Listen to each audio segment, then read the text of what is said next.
Hello， 大家好，歡迎收睇三代萬年青健康探討節目。喺每一集裏邊，我哋會邀請唔同嘅專家，圍繞住老人家同埋照顧者遇到嘅健康問題，目的係要做到三代同堂，居家安老，愛錫自己，先至識得照顧家人。好啦，我哋馬上開始啦。Hello， 大家好啊！我哋馬上咧嚟到今日呢一個嘅主題啦，就係呢一個痰啊。我記得咧，我哋其中一節嘅話題咧就係講咳。其實咳同痰咧好似離唔開咁樣嘅，就好似即係左手同右手咁樣啦。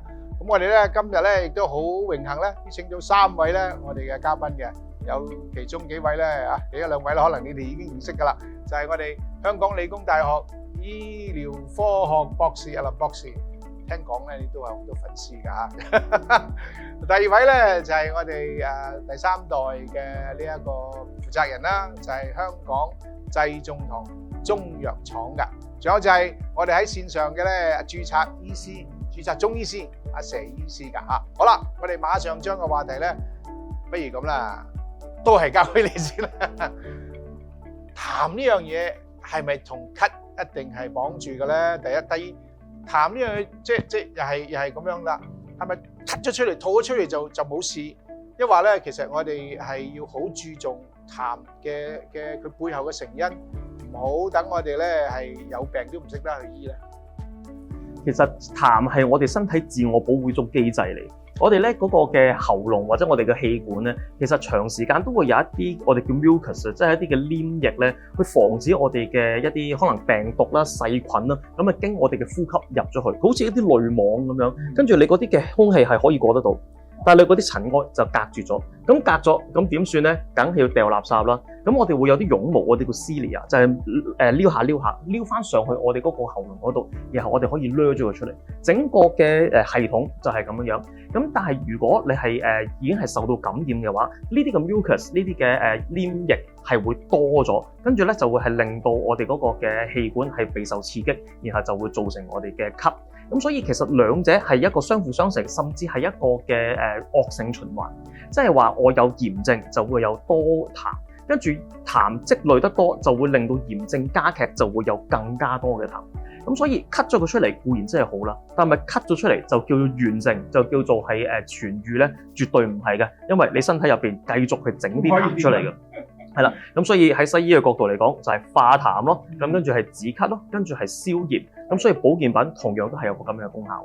嗱，阿佘醫師咧，我諗佢好想同我哋分享噶啦。不如我再佘醫師翻之前咧，頭先你講到西醫同埋中醫，喺中藥同西醫之間咧，佢哋嗰個治療痰多呢樣嘢有冇咩唔同咧？我印象中就係中醫佢有分乾咳啊，咩又寒咳啊，又熱咳啊咁樣。咁喺西醫嘅角度嚟講，咳就係咳，我哋要做嘅嘢就係止咳。痰咁我哋就係睇下佢有冇顏色，如果係有黃綠色嘅話，咁我哋就叫做係有細菌感染，咁我哋就會食 antibiotics， 就係抗生素咁樣，咁去殺咗一啲嘅細菌，希望你自然痊愈。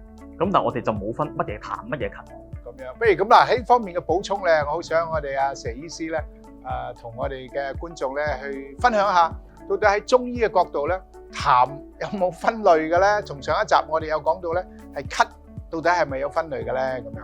好，時間交俾阿佘醫師。我哋好多時喺症狀上邊點樣去睇到咧？就係如果你風寒嘅咳嗽咧，我哋通常會帶有白色嘅嘢，所有白色，譬如痰會白色啦，鼻水會白色啦，每個人怕凍啦，寒啊嘛，係咪？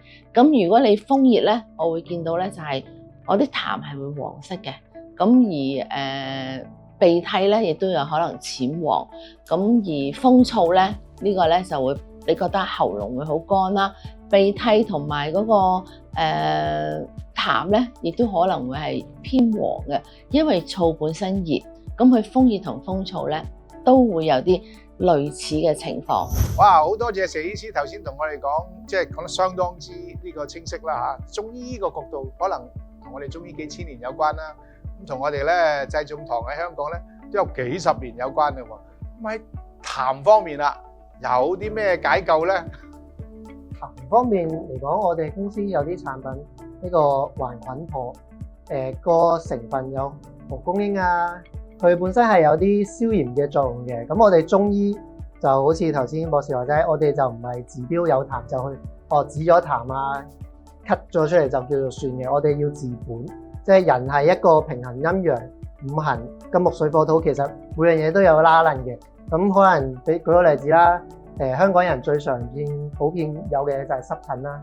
咁濕疹係咪真係皮膚嘅問題咧？其實好多時我哋見到就唔係嘅，肺主皮毛啊，可能其實係我哋個肺出咗問題，導致我哋個皮膚有呢個反應。咁我哋嘅產品就會偏向呢個消炎啊，或者有啲唇瘡啊、口瘡嗰啲都會可以即刻治療嘅。好似我咁樣，我自己其實我個袋長時間亦都會擺咗一盒嘅，因為我中意打邊爐啊嗰啲，我每次一打完邊爐就即刻拍兩粒，咁第二朝後基本上都冇事。係啦，講開打邊爐咧，我就連隨問啦，係咪喺食嗰方面咧可以幫我哋去避免我哋有即係炎症或者痰出嘅發生痰多嘅機會咧？特別老人家你知咧，我哋成日都好激氣嘅，佢中意食嗰啲嘢咧就不一定咁食嘅，冇痰呢邊有痰啦，我成日都咁講啦。可以喺食嗰方面點樣可以幫到我哋咧？咁首先就唔好食啲刺激性嗰啲食物啦。咁但係如果喺個保健品啊，或者係食療嘅嗰個角度嚟講，咁其實嗰個嘅方向咧，同中醫係有啲似嘅。咁我哋都係會講寒同埋熱呢個嘅概念。咁我哋有兩種好出名嘅保健品咧，其實係針對寒同熱，亦都係有消炎嘅功效。分別就係綠茶素同埋薑黃素。薑黃素即係類似咖喱嗰啲咧，咖喱粉就有45%薑黃素啦。咁食完之後個人咪會有少少滾熱啊咁樣。咁佢就係可以係幫助去針對呢個嘅寒咳或者係寒痰。綠茶咁啊相當寒嘅一種嘅食物啦。咁但係如果你係熱咳熱痰嘅話咧，咁亦都係容易係可以對應得到。咁同埋頭先講到係關於抗菌啊嘛。咁其實我哋係有啲叫做 bioflavonoid，即係啲樹皮類係啦果類嘅一啲嘅保健品。咁啊例如叫白柳木 white willow bark 呢啲咧，咁其實都係可以喺我哋嘅上呼吸道係做一個嘅除菌嘅功用。咁啦，不如阿佘醫師咧，我哋見到佢咧，見到好想分享嘅。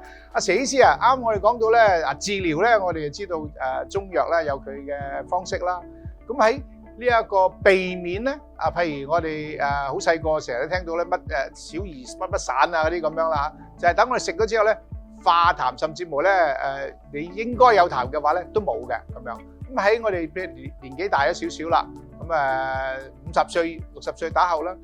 喺中醫方面咧，有啲乜嘢嘅藥或者係咧喺中醫角度嘅補品，甚至無呢一個膳食我哋叫做膳食食療咧，可以幫到我哋避免呢一個痰多嘅出現㗎。咁另外啦，比較唔係咁嚴重嘅熱啦、燥咧，我哋可以用一啲叫做桑葉啊、南北杏啊呢啲咁樣桑杏湯啊，或者杏蘇散啊呢啲嘅中藥咧去處理咯。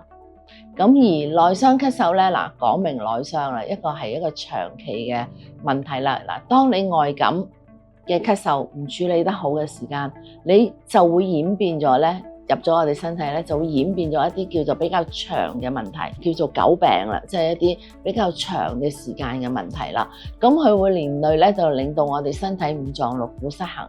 咁而產生一啲叫痰濕啊、肝火啊、陰虛嘅情況。咁如果你痰濕嘅情況咧，咁呢個你可以就選擇下用一啲譬如就係化痰嘅。咁如果你又係揾翻啦，如果佢係白痰咧或者寒痰，白痰咧，我哋中藥嚟講咧，好多時都用一啲叫做二陳湯。咁佢有發半夏、雲茗啊、川撲呢一啲陳皮。咁如果你係一啲比較痰係黃嘅，成日有啲痰黐住喺度咧，我哋有可能咧就要用啲黃芩啊、梔子啊、桑白皮啊呢一類啦。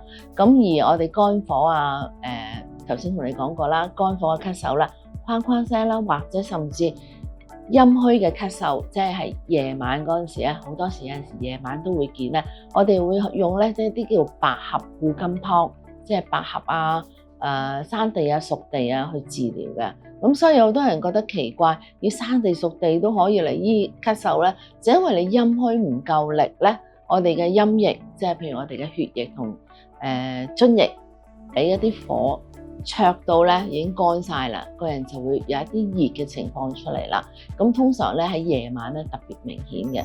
好啊，講到當然啦，講到食咧，梗係離唔開咧，我哋中成藥咧，樣樣都整好晒俾我哋啦。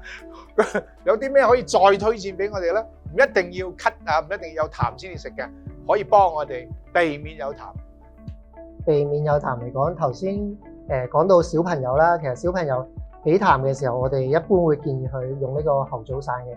其實猴棗就係一啲馬騮嘅結石膽石啦，咁佢係偏中性少少，同埋我哋猴棗散係因為散劑啦，係一啲藥材，我哋嘅猴棗散就20多種藥材啦，咁全部就係生磨粉嘅，磨完之後直接入藥，咁對於小朋友嘅吸收會比較直接，同埋個功效會嚟得快。咁另外猴棗散其實唔係淨係畀小朋友，其實大人日常如果你喉嚨唔舒服啊，會多咳嘅時候，其實基本上一個禮拜食1至2次咁樣，亦都會有好大嘅舒緩作用。其實我想再繼續訪問落去嘅，不過睇一睇個時間咧，我哋又夠鐘啦，唔使擔心，我哋下一集咧會繼續有其他話題咧係幫大家去解答㗎。咁啊，我哋下一次再見好嘛？同大家先拜拜好嘛？